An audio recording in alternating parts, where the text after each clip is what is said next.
Welcome back to page 121. Today we're going to go to the Dungeon Master's Guide and take a look at the Sword Plus 4 Defender. It's right above the Holy Avenger. I just did the Holy Avenger about a week or so ago, and when I was looking at that, I read up on the Plus 4 Defender, and I thought, what the heck, I'll do a video on the Plus 4 Defender. I've always loved this sword. Uh, and basically, the Sword Plus 4 Defender gives its wielder the option of using all, some, or none of the plus 4 bonus in defense against an opponent using a handheld weapon, such as dagger, spear, mace, sword, etc. So in melee only. For example, the wielder can, on the first round of battle, opt to use the sword as a +2 to hit and damage, and save the other two factors to be added to your armor class. This can be done each round. You can change it each round. This is a neat little sword. We very quickly saw the benefit of this sword, and I've given out several over my DMing career, but I find that the +4, of course, is a little too powerful. You can't give that at lower levels.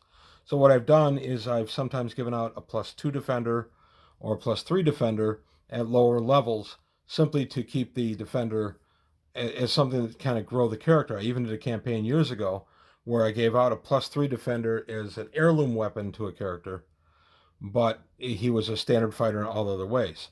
So the idea was that he had this +3 to attack sword and +3 damage, or he could bolster his armor by 3, and he could do any mix thereof.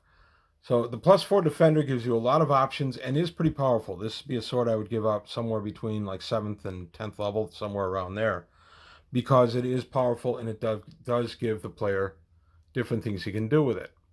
And often what I will do is I will give the player a sheet like this.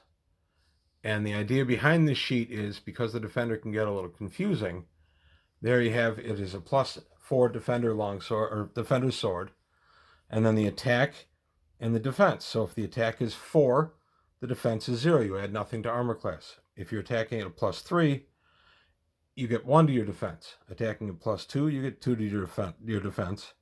Attacking at +1, you get 3 to your defense. And attacking at +0, you get 4 to your defense. So that's pretty straightforward. And then what I'll have the player do also is circle one of these options. And that'll be if they forget to tell me as a melee starts, they forget to tell me where the levels of the sword are, and we're already rolling dice and things, then they'll say, oh, okay, it'll be my default. Most often they'll choose the +2/+2, and they'll circle it.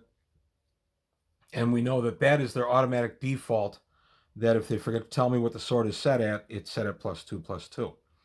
It's just easier to do it that way than to have the player constantly retroactively figuring out what to do, especially if they've already thrown a die.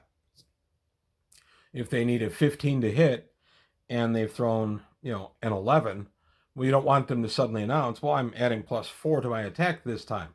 That's too much information for them, and they're making too informed a decision. So if they haven't declared before the die is thrown, then we just have it set as a default of +2/+2. I was also asked in comments about what type of sword I give out as the sword. This was in the Holy Avenger video, but it applies here as well. What type of sword is this? Is it a long sword, which is also known as an arming sword? Or is it a two-handed sword? Is it a bastard sword? What is it, a scimitar? And my answer to that is I don't randomly determine that. What I do is I take a look at what weapons my players are using. In AD&D First Edition, overwhelmingly they're using longswords. So I will put it in as a +4 defender sword. But if the +4 defender sword happens to go to a fighter who's using a scimitar for whatever reason, then he'll have a +4 defender scimitar. I'm pretty easy on that simply because I want the magic items to be usable by the players as they get them. I try not to be too hidebound on rolling treasure and then staying with it whether the players can use it or not. I've made mistakes in the past where I've given out items only usable in, a little treasure hoard, that items are only usable by the fighters of the group. And the MUs and the thieves and the clerics are standing there going, hey, what about us? So I try to be pretty loose with that kind of stuff. I try not to stay. So in other words, what I'm saying is I'll customize it to the players in the adventure. And if the player who's using the scimitar happens to win the roll for the defender's sword, then the defender's sword is a +4 defender scimitar. That's just how I do it. It's the way I've DM'd for a long, long time, and I just find it's the most productive way to get the use out of the magic items and for the players to enjoy the game. Another wrinkle I've added to this particular item is years ago, for whatever reason, this is before weapon specialization, for whatever reason I had a fighter in my campaign, and the player was a good player, and he had reached about 8th level, and he had never gotten anything really interesting on his magic items. He had a +2 sword, he had +1 chainmail. I mean, he was very standard accoutrement. There was nothing special about this fighter. And I know it bothered my player. He told me it bothered him.